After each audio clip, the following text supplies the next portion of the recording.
Did you catch President Biden's latest executive order last week? It's called the Executive Order on Climate-Related Financial Risk.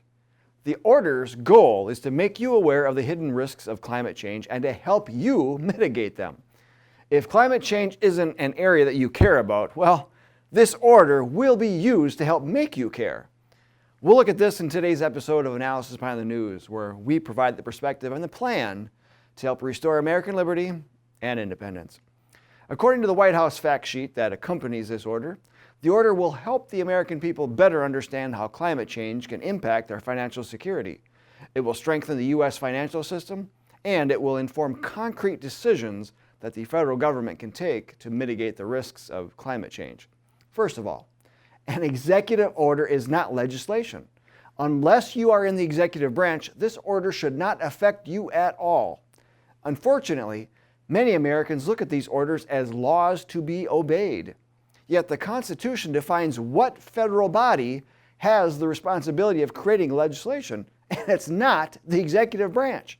It's Congress, aka the legislative branch. The first part of the statement, in regards to helping Americans better understand climate change's impact on the economy, paves the way for the federal government to use propaganda to make you care about the issue of climate change. Now, this is no different than what we have lived through in the past 18 months.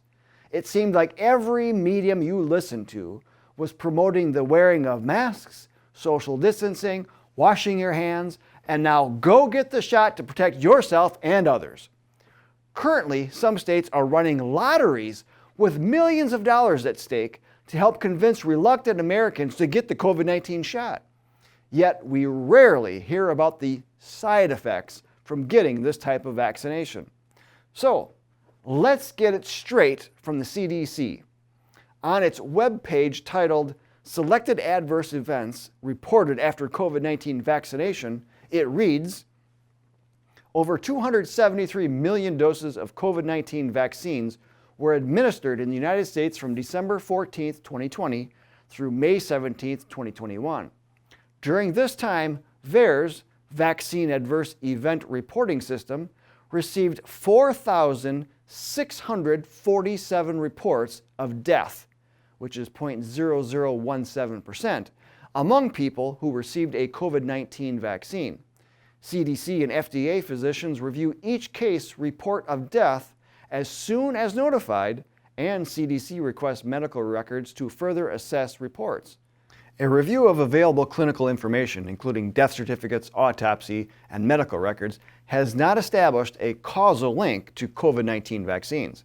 However, recent reports indicate a plausible causal relationship between the Johnson & Johnson Janssen COVID-19 vaccine and a rare and serious adverse event, blood clots with low platelets, which has caused deaths. Get the latest safety information on the Johnson & Johnson/Janssen vaccine. CDC and FDA will continue to investigate the reports of adverse events, including deaths, reported to VAERS. The death rate of 0.0017% seems like a very small risk.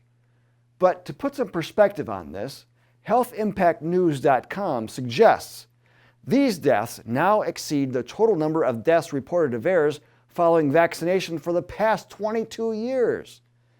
99% of deaths over this time period have come from COVID-19 vaccinations.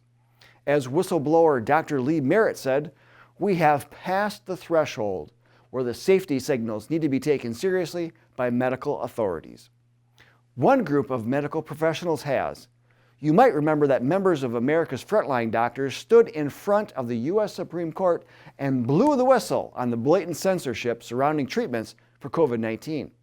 According to a news release they issued as of last week, they filed a motion in the U.S. District Court for the Northern District of Alabama requesting a temporary restraining order against the Emergency Use Authorization, or EUA, permitting using the COVID-19 vaccines in children under the age of 16, and that no further expansion of the EUAs to children under the age of 16 be granted prior to the resolution of these issues at trial. Founder Dr. Simone Gold mentioned, "We doctors are pro-vaccine, but this is not a vaccine. This is an experimental biological agent whose harms are well documented, although suppressed and censored, and growing rapidly, and we will not support using America's children as guinea pigs. So, do you really trust the government to tell you about the risks associated with climate change when it doesn't let dissenting voices regarding COVID-19 vaccines rise to the level they should? And when it tries to convince you to spend trillions of dollars to mitigate it, do you trust them to do so? Or perhaps a better question is, do you really take them seriously? We should be asking, where in the Constitution is authorization for such foolishness? The White House fact sheet also mentioned that the executive order was aimed at strengthening the U.S. financial system. Again, should we take them seriously when the federal government has helped to devalue the American dollar nearly 100% since the inception of the Federal Reserve? Should we take them seriously when Congress has authorized trillions of dollars in spending that has caused such a great infusion of cash within the system that prices are now spiking? Anytime you create more cash without constitutionally backing it by precious metals, the money supply inflates, causing products and services to cost more as the value of each dollar decreases with every non-backed dollar that gets introduced. The executive order charts a target of a net zero emissions economy by no later than 2050. To put this into perspective, the Columbia Climate School published on its website, current efforts around the world have lowered the end-of-century projected warming to 2.9 Celsius.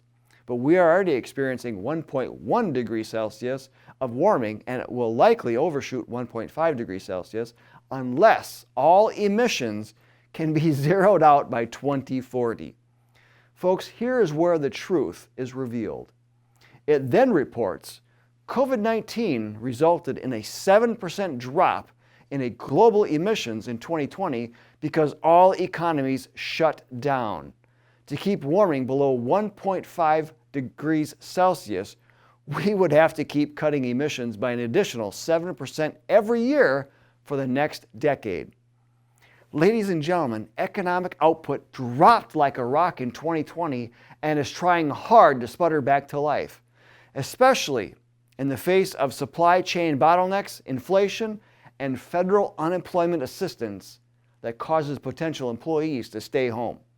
However, these climate change alarmists would much rather see a return of government-induced hysteria around COVID-19 that ushered in tyrannical controls shutting down businesses, churches, and our way of life.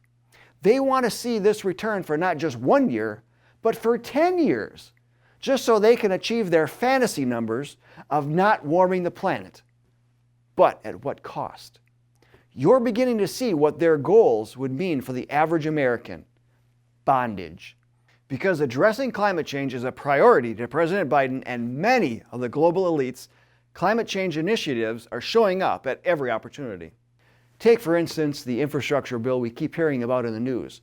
Back in April, The Atlantic reported something about Biden's infrastructure plan that went unnoticed by many. It said, "Yet in the 2 weeks since the plan debuted, one number in particular has stood out to me. It underlines the plan's importance, its ambition, and its scope. It also helps explain the almost low-key political approach taken by the Biden team. That number? 1. There is only one serious vehicle to pass climate policy through Congress during the Biden administration, and it's this infrastructure plan. If recent history is any guide, the bill is the country's one shot to pass meaningful climate legislation in the next few years, if not in the next few decades. In short, if you want the United States to act at a national level to fight climate change, this bill is it. This is the climate bill." So climate change and all of its governmental controls that come with it are so much more than an unconstitutional executive order. It's manifesting itself in all of Biden's initiatives, including the infrastructure bill. Contact Congress today and tell them no compromising and no cooperating with climate change alarmists. America cannot afford a repeat of an economic loss comparable to another single year of COVID tyranny, let alone 10 more.